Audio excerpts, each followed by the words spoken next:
start right off with, have you always lived here, or did you come here when you were like older? I was born in Newcastle in 1943. Okay, so how have you seen Newcastle grow from childhood to now? Well, I started school in 1949, graduated in 1961. That makes me a true child of the 50s, okay? Rock and roll and the birth of rock and roll. So I will be talking about the 1950s, the fabulous 50s, okay? Okay.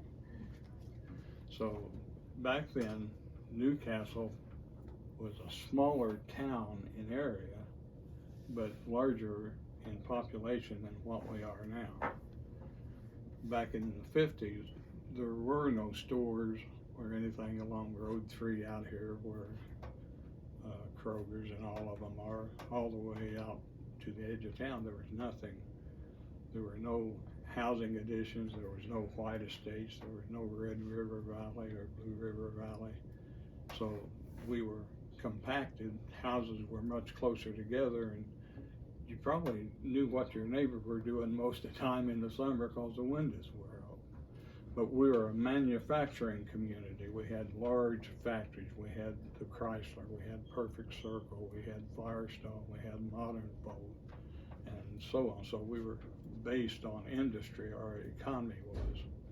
And that's no longer true. All those factories that I mentioned aren't in existence anymore.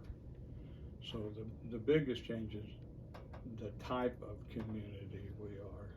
So did you like the community before better, or do you kind of like how the way it's changed? Tough question.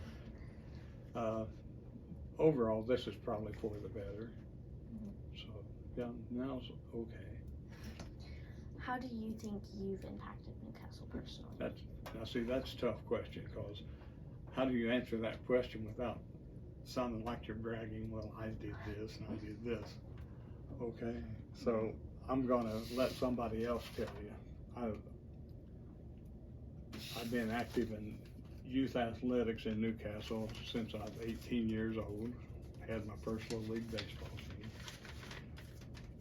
and when I got that question, I thought, how am I going to do this?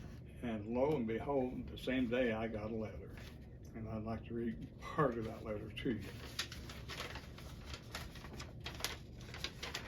And it says, "Dear Chick, I hope you are well. I'm sure that I've told you how much you mean to me and how much I appreciate all that you've done for me over the years, but I wanted to make sure you knew my feelings. All those years ago, you became my coach. I never reckoned that you would impact the rest of my life." Skipping down. "I will always remember we had not won many games, maybe none. And after practice one day, you told us if you wanted to play in the next ball game, you'd have to tell me we're going to win today. And as soon as we saw you at the field, we all did that and we won." He said, "The power of positive thinking, I never forgot that, and I used it many times when I coached." We ended every practice with me asking the team, "What are we?" And the team responded, "Champions." I honestly think that made a difference.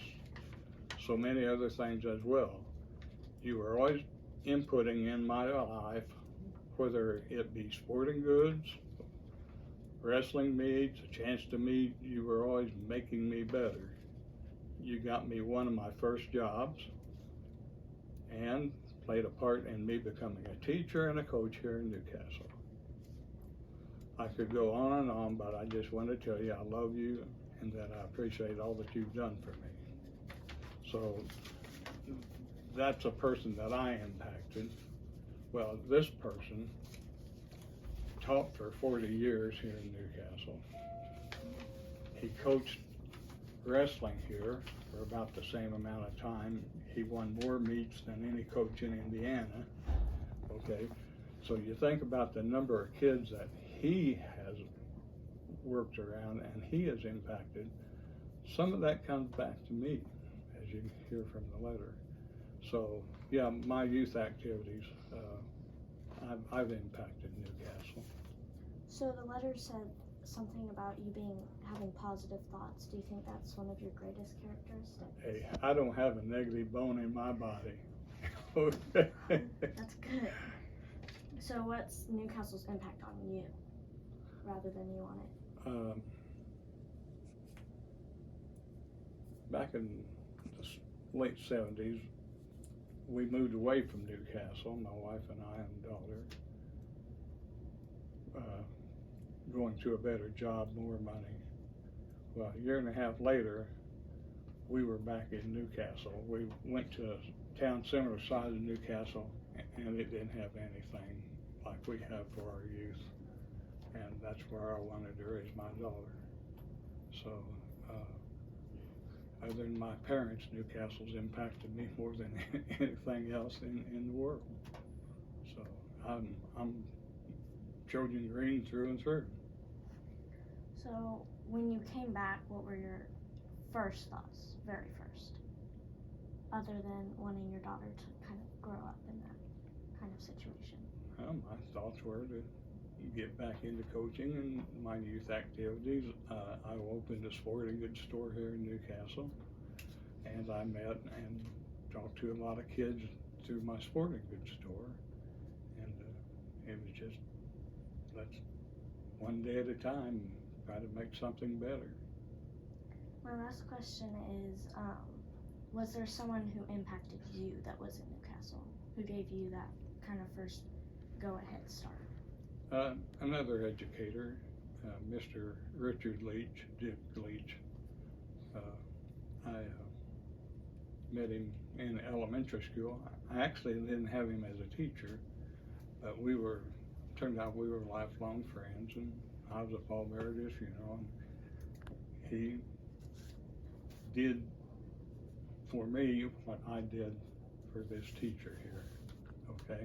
Mm-hmm. He kept an eye on me, he kept me out of trouble. When I was in high school, he gave me a job in the audio-visual aids office so I wouldn't get in trouble in study hall. Okay, and he told me, if I could make B's or better, I could keep that job and have it the next year. So there's always people around looking to help. And as long as you stay positive, you're going to be all right. Thank you. Thank you. I enjoyed it. I don't shake hands, I hug. Okay. I'm a hugger all the way. Okay? You did good. Thank you.